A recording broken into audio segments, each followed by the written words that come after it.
आज हम नया टॉपिक शुरू कर रहे हैं, स्केलर्स एंड वेक्टर्स। पिछले चैप्टर में हमने पढ़ा था फिजिकल क्वांटिटीज के बारे में। अगर किसी फिजिकल क्वांटिटी को हमें एक दूसरे से बताना है, जैसे हमने किसी को बोला, किसी को पूछा हमने, या किसी को कहा कि जाकर के मुझको 5 केजी शुगर ला कर दो, तो इसमें 5 केजी में 5 तो न्यूमेरिकल क्वांटिटी है और केजी उसकी यूनिट है। तो 5 केजी सब मिला करके हमने मतलब न्यूमेरिकल क्वांटिटी और यूनिट ये हमने बोला। तो 5 केजी शुगर इतना बताने से हमको 5 केजी शुगर हमको खरीद करके लाकर दे देगा। यानी हमने जो उसको इंफॉर्मेशन दी 5 केजी शुगर, उसके लिए ये काफी है। यानी 5 केजी इंफॉर्मेशन सफिशिएंट है, जिससे कि हमारा काम हो जाएगा। उसी तरह से हमने उसको बोला कि भाई हमको ये चीज 3 घंटे के अंदर ला कर दो, तो वो चीज वो 3 घंटे में ला कर दे सकता है, क्योंकि 3 घंटे का समय उसके लिए काफी है। जो तो 3 घंटे जो बोला उसको, यह इंफॉर्मेशन उसके लिए काफी है। तो जैसे मान लिया 5 मीटर, हमें 5 मीटर कोई चीज चाहिए, तो 5 मीटर इंफॉर्मेशन सफिशिएंट है। तो हम इसमें ये कह सकते हैं कि इन तीनों एग्जांपल्स में जो हमने मास या लेंथ या टेम्परेचर या टाइम, ये हमारे लिए उसके लिए हमने जो इन्फॉर्मेशन दी वो सफिशिएंट है। लेकिन हमने उसे ये कहा कि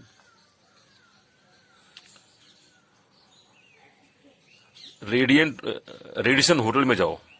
हमने उसको बोला कि रेडिसन होटल में जाओ।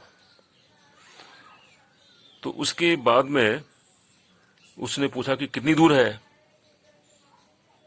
तो मैंने उसको कहा कि यहां से 25 किलोमीटर दूर है, 25 किलोमीटर दूर है, तो रेडिसन होटल में जाओ। तो वह जाएगा। तो 2 घंटे बाद आया, बोला कि हम वहां पहुंच नहीं पाए। तो हमने पूछा भाई कैसे गए, तो बोला कि हम यहां से साउथ की ओर गए, तो जबकि यहां से वेस्ट की तरफ है, वो गया साउथ की तरफ। तो इसका मतलब कि हमने उसको इंफॉर्मेशन देने में गलती किया। हमें उसको डायरेक्शन भी बताना था। डिस्टेंस हमने जो बताया, जो दूरी बताई, तो हमको डायरेक्शन भी बताना था। तो इसका मतलब कि हमारे जो हमने उसको इंफॉर्मेशन दिया वो सही नहीं है। उसी तरह से हमने उसको पूछा, हमने उसको बताया कि भाई यह फोर्स लगाओ। किसी बॉडी पर हमने कहा कि भाई जैसे ये बॉडी है, हमने उससे पर कहा कि ये फोर्स लगाओ। तो फोर्स वो ऐसे भी लगा सकता है, ऐसे भी लगा सकता है, ऐसे भी लगा सकता है, ऐसे लगा सकता है। हमने कहा कि ऐसे लगाओ, लेकिन हमने उसको डायरेक्शन नहीं बताया। तो वो उसके पास लिबर्टी है कि चाहे इस डायरेक्शन में लगाए, चाहे इस डायरेक्शन में लगाए, चाहे इस डायरेक्शन में लगाए। उसके पास लिबर्टी है फोर्स लगाने के लिए। किस डायरेक्शन में फोर्स लगाए, तो हमको उसकी डायरेक्शन भी हमको बतानी जरूरी है। इसका मतलब यह है कि जो फिजिकल क्वांटिटीज हमारे पास हैं टोटल, उनको हम 2 भागों में हम डिवाइड कर सकते हैं। कुछ फिजिकल क्वांटिटीज ऐसी हैं जिसमें उसकी अगर केवल क्वांटिटी बताई जाए, केवल उसका जो मैग्नीट्यूड बताया जाए, तो वो सफिशिएंट इंफॉर्मेशन है। केवल मैग्नीट्यूड बताने से इंफॉर्मेशन वो काफी है, वो हमारा काम हो जाता है।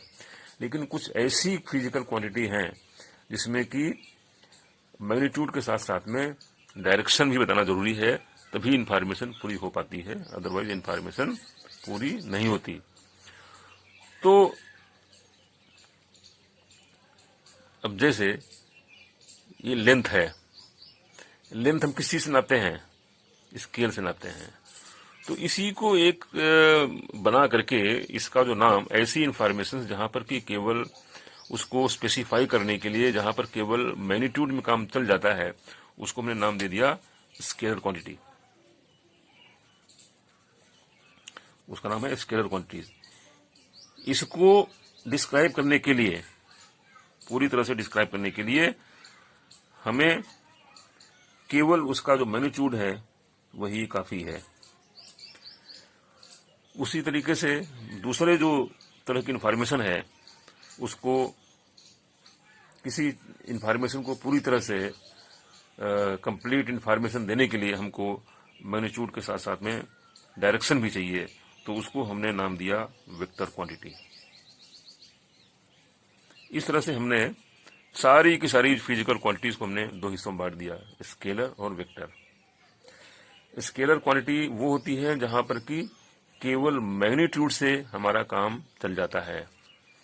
Scalar quantities are the physical quantities which have only magnitude but no direction.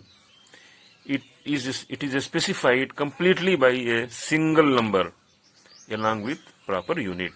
जैसे 15 kg, तो 15 नंबर है और kg यूनिट है। केवल इन्हीं दो चीजों में स्पेसिफाइड हो जाती है। इसका एग्जाम्पल क्या है? स्केलर का जो एग्जाम्पल है, ठीक है, इसके एग्जाम्पल में हम ले सकते हैं जैसे कि टेम्परेचर, मास, और इसके अलावा और क्या हो सकता है, जैसे कि लेंथ, टाइम, वर्क। इसको स्पेसिफाई करने के लिए हमको चाहिए number, single number plus unit, बस। हमको इसमें डायरेक्शन नहीं चाहिए। इसको पूरी तरह से स्पेसिफाई करने के लिए हमें केवल सिंगल नंबर चाहिए और एक प्रॉपर यूनिट चाहिए। We don't need any direction, ठीक है। ओनली नंबर प्लस यूनिट, ठीक है। इन दोनों को मिलाकर के हम बोलते हैं मैग्नीट्यूड। ये यही चाहिए, इससे हमारा काम चल जाएगा, ठीक है। केवल हमको ये चाहिए बस, दोनों मिला करके। और दूसरी होती है हमारी वेक्टर क्वांटिटीज। वेक्टर इसमें हमको डायरेक्शन भी चाहिए, तभी पूरी तरह से वो स्पेसिफाई हो जाती है, तभी इंफॉर्मेशन कंप्लीट हो पाती है। जैसा कि हमने एग्जांपल दिया कि जो है, हम उसको जाना था साउथ में, उसको जाना था वेस्ट में, वो चला गया साउथ में, क्योंकि हमने उसको डायरेक्शन हमने नहीं बताया था कि किस डायरेक्शन में है। So vector quantities are the physical quantities which have both magnitude and direction, and they obey triangle law, parallelogram law of addition and subtraction. अब इसके बारे में ये कौन कौन से लॉज हैं, इसके बारे में डिटेल में बात करेंगे। तो अभी हम केवल इतना जान लें कि it is specified by giving its magnitude by A number and its direction. दोनों हमको देना पड़ेगा, और उसमें एग्जाम्पल हैं, जैसे मतलब we need number, magnitude plus direction to specify completely, ठीक है। अब इसके एग्जांपल हैं, जैसे मान लिए एग्जांपल, जैसे डिस्प्लेसमेंट है, और वेलोसिटी है, एक्सेलरेशन है, फोर्स है।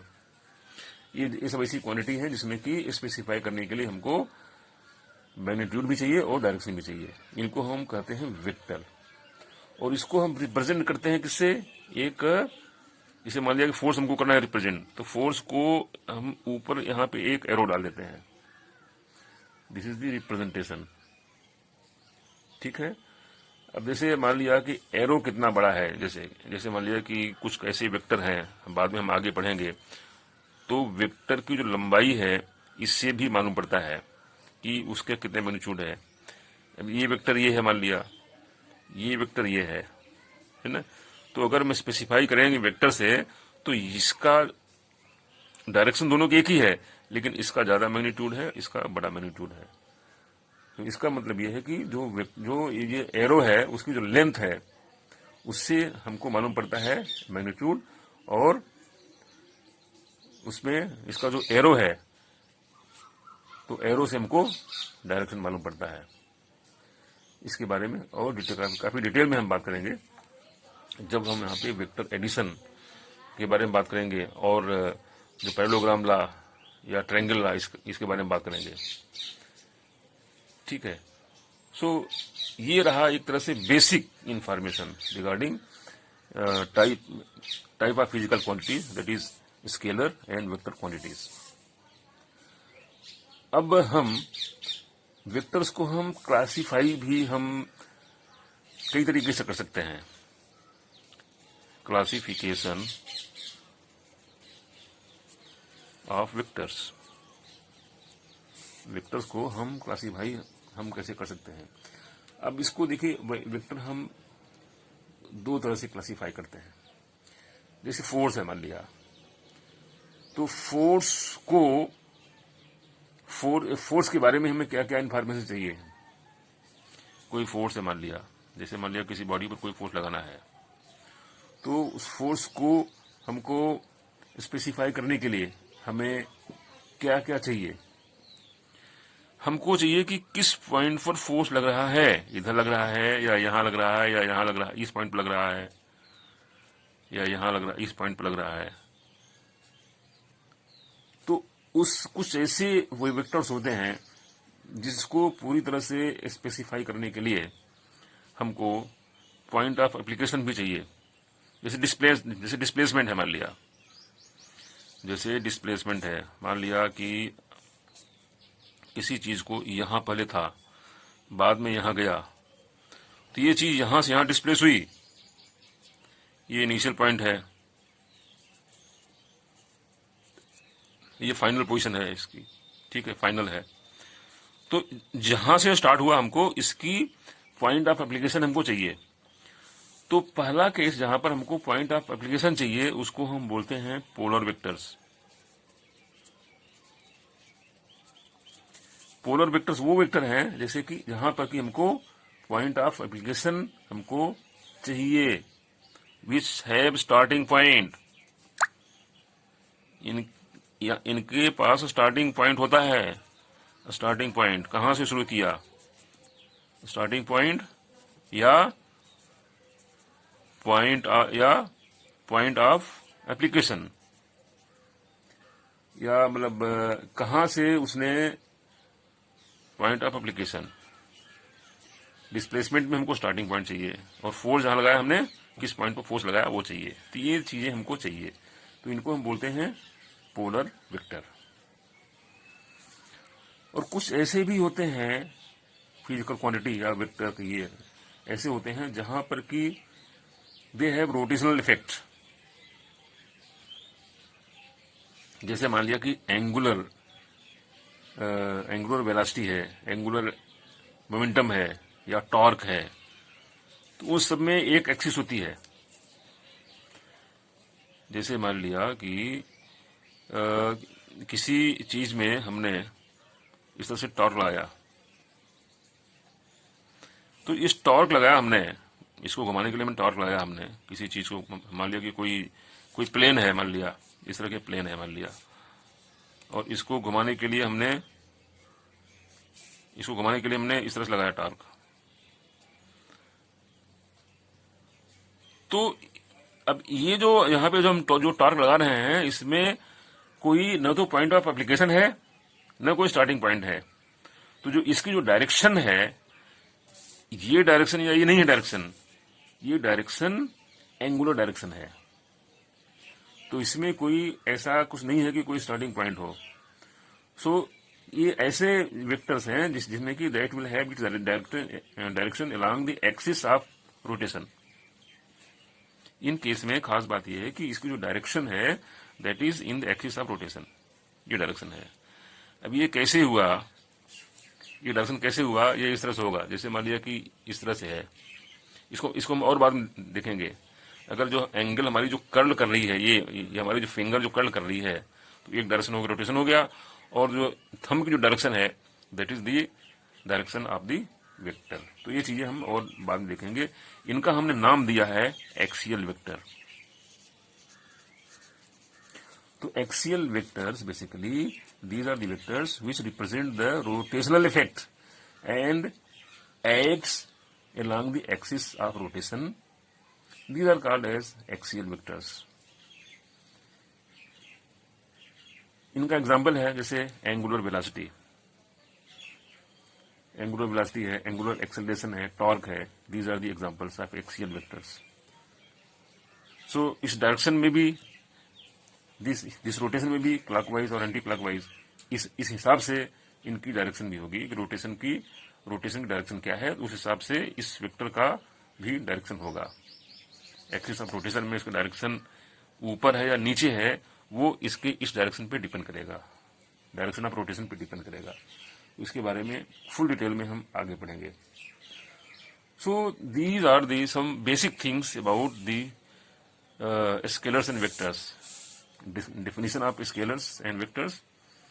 Scalars are the physical quantities which have only magnitude, no direction. Vectors are the physical quantities which have magnitude as well as direction. दोनों है, ठीक है। तो इसके अलावा हमने देखा कि वेक्टर की क्लासिफिकेशन, इसमें हमने देखा पोलर वेक्टर्स और एक्सियल वेक्टर्स दो तरह के होते हैं। वेक्टर्स को जो है हम कैसे एक्सप्रेस करते हैं, we express with the help of arrow, ठीक है। सो आज के लिए बस केवल इतना ही। आगे हम बात करेंगे वेक्टर से संबंधित बहुत सारी डेफिनेशंस और बहुत सारे टर्म्स जो कि वेक्टर्स के बारे में और ज्यादा डिस्कशन में और डेरिवेशंस में आगे फर्दर काम आएंगे। Thank you.